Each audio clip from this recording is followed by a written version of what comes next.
Nabubuhay tayo sa panahon na halos lahat ng bagay instant. Mabilis nating nakukuha lahat ng bagay. Sa umaga pa lang, nandyan ang mga processed food na di na kailangang lutuin ng matagal. Instant coffee. O sa mga madalas kumain sa labas, ang mga fast food. Ang paghihintay ngayon ay kailangan ng tiisin. Hindi katulad dati na parang part of life ang paghihintay. Pati nga sa mga relasyon, uso na rin yung instant. No? Minsan, di pa nagkikita ng personal. Sa social media lang nagkakilala, nagkakatuluyan agad. Although may advantage ang mabilis, di naman sa lahat ng pagkakataon ay tama ito. Kahit sa pagdedesisyon, minsan nagmamadali tayo kaya dumadami na ang tinatawag na impulsive buyers. Yun bang hindi ka mapakali pag di mo nabili. Tapos pag nabili mo na, di ka pa rin mapakali kasi niisip mo kung bakit mo ba nabili. Naalala ko noon pag tinatanong ko ang nanay ko tungkol sa mga gusto kong bilhin. Palaging sinasabi, anak, mag-isip ka muna mabuti.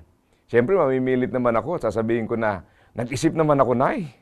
Tapos ang paborito niyang sabihin, anak, matulog ka muna. Pagkagising mo, isipin mo ulit kung gusto mo talaga.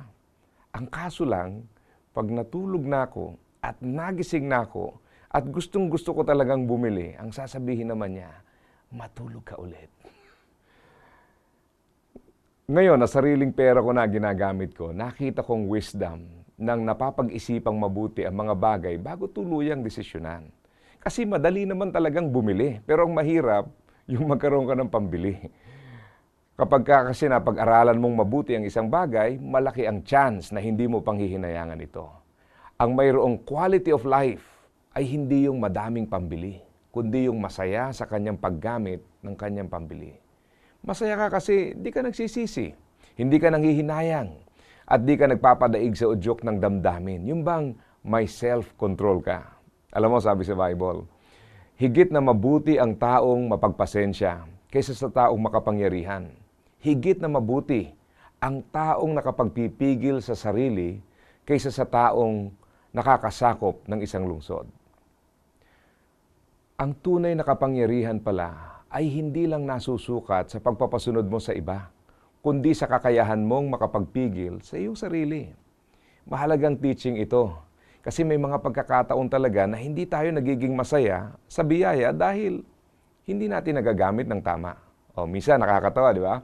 Bibili tayo ng sapatos na maganda, pero ayaw naman nating itapak kasi baka madumihan. Bibili ng urig na mamahalin, tapos yung gagamitin yung fake na mumurahin. Baka daw kasi maluma agad.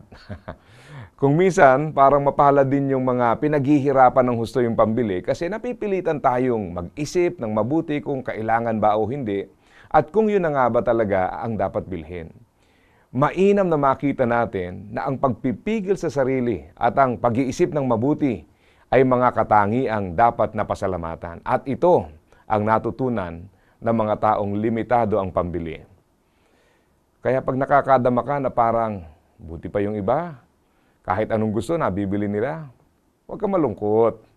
Dahil hindi lahat ng nakakabili ng kahit anong gusto nila ay may satisfaction sa nabili nila. Di ba? Baka nga mas mainam pa yung kalagayan mo dahil natutunan mo ang lalong mahalaga. Kaya huwag kang malungkot, asa ka pa.